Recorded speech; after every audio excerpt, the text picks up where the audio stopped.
After the massive storm, floodwaters completely out of control smashed through a 65-foot levee and ruthlessly surged toward downtown. This TV series is based on true events. At one hospital, they saw the dark clouds breaking up and water levels on the streets dropping. They thought the flooding after the storm was over. Staff started cleaning up water in the basement and fixing broken windows. But it wasn't long before some National Guard soldiers showed up to tell them Lake Pontchartrain's levee had failed. The whole city would be underwater soon. Water levels would reach heights never seen before. And the hospital had no emergency evacuation plan. When the administrator heard this, there was no time to think. They had to start figuring out how to evacuate. Meanwhile, hospital workers were already noticing something was wrong. The water in the streets was strong enough to push cars along, which meant the hospital would be flooded soon. They could only evacuate patients as fast as humanly possible, but resources were limited. Besides a few National Guard vehicles, they could only call the main hospital for help. Best case scenario would be helicopters, but the hospital's helipad hadn't been maintained in years. If the power went out, the elevators to the roof would fail too. There'd be no way to transport patients.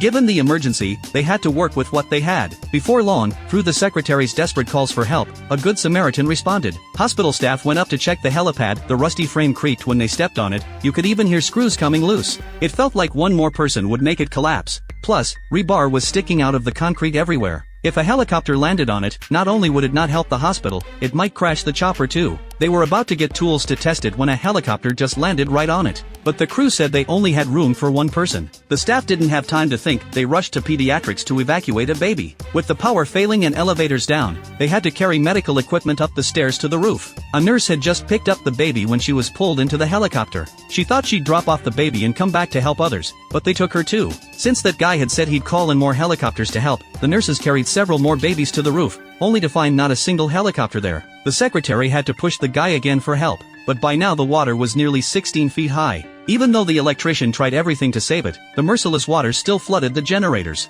The hospital went dark instantly. Patients on life support were now hanging by a thread.